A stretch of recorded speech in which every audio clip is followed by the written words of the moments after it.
Hey everyone, it's your girl Fabi, and welcome to my YouTube channel. I'm so happy to be here with you guys. Before we continue, please make sure to like, comment, subscribe, share this video with your friends, your grandma, your uncle, and make sure to give this video a thumbs up and turn on the notification bell so that you guys know when I post. So today I want to share with you guys the 5 things that I learned during quarantine. Quarantine gave us time to sit and really think about a lot of things, and so I just wanted to share with you guys some of the things that I've been learning along the way. So the first thing that I learned during quarantine is the need to slow down. For those who know me personally, if you guys don't, I'll let you guys know right now, I'm a busy bee, okay? I like being on the go all the time. I'll always find some way to keep myself occupied. So if it's not school, it was church. If it wasn't church, it was something. But I always try to find a way to keep myself busy. Quarantine showed me that, like, look, sis, like, it's okay to not be on the go, like, all the time. You know, we live in a society where you have to be fast paced. Like, if you're not moving at a fast pace, you're behind. And I guess I really adopted that mentality that if I am not moving as fast as everybody else, then that means that I'm not caught up in life, and that's clearly not the case.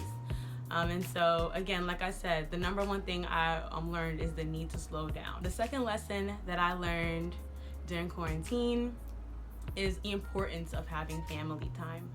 I'm not gonna lie, you know, family be getting on my nerves, y'all, okay? Getting on my nerves. But surprisingly, quarantine actually brought us together. It was either we were gonna get along or we weren't. And so we tried to find a lot more ways to bond as a family. And I really believe that quarantine actually strengthened our relationships. I also know, unfortunately, for many people, they couldn't say the same. A lot of people lost their kids, their parents, their grandparents, their uncles due to COVID.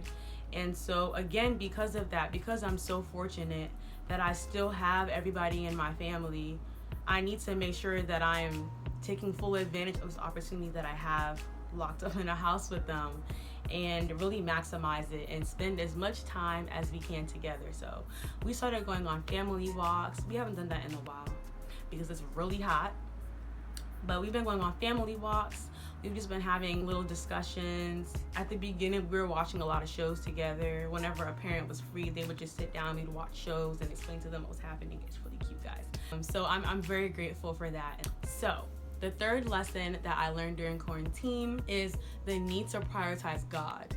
So I realized that along with being busy and focus on other things, it was very easy for me to neglect God in the process. And honestly, without God, there was no way that I was going to be able to make it through this far into the year for many reasons. God is just so good. Like, wow, He is good. And during quarantine, I feel like there was a shift in the relationship that I had with God because I made a conscious decision to intentionally prioritize Him every day. And because of that, I had moments where I could vividly hear Him speaking to me. My level of discernment increased. And there's just so many ways that I've been seeing God actively moving in my life ever since this year started. And so I'm so grateful for that.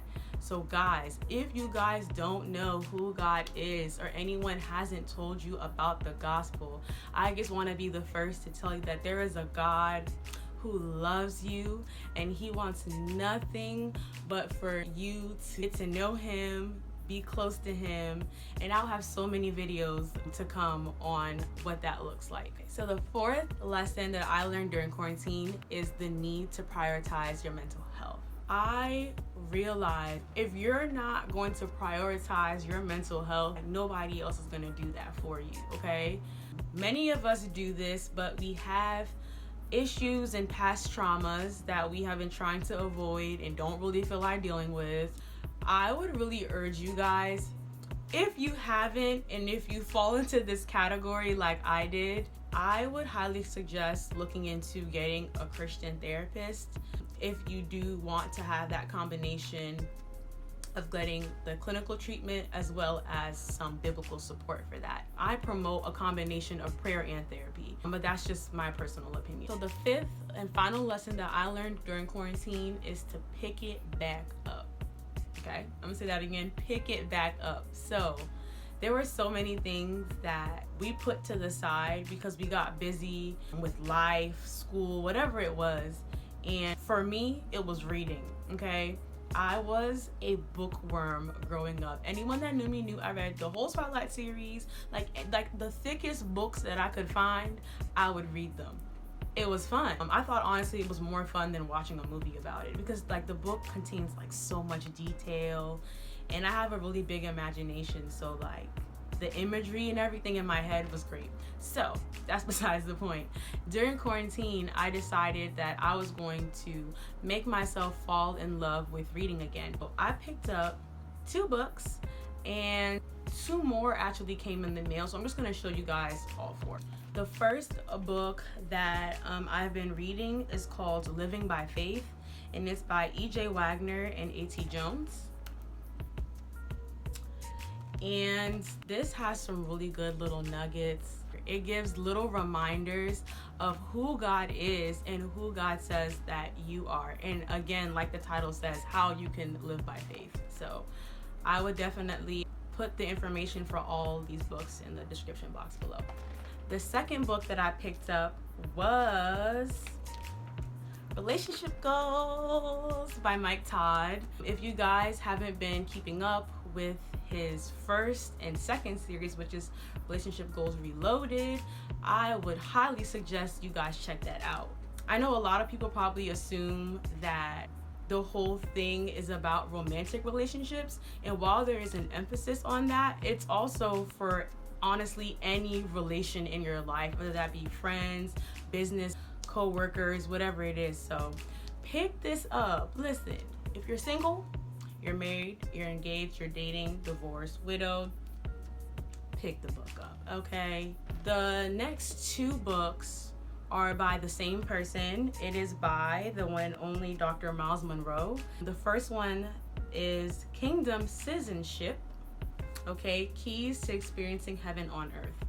So I just started reading this one. I'm kind of reading like all of these like a little bit at a time because I just got so excited. And so far, this has been amazing. And I know that when I finish, I'm going to definitely tell you guys about it. So yes, again, Kingdom Citizenship. And the 4th book that I picked up is Waiting and Dating. I just want to get as much knowledge on truly living out my singleness and dating the godly way. So that is all. Y'all, this is a lot of talking. I'm not gonna lie to you guys. Your girl's a little tired. Okay, but thank you so much for getting this far into the video. Again, please like, comment, share, subscribe, and hit the post notification bell so that you guys know when I post. And also don't forget to follow my Instagram page, and all of that will be linked down below. Love you guys. Bye.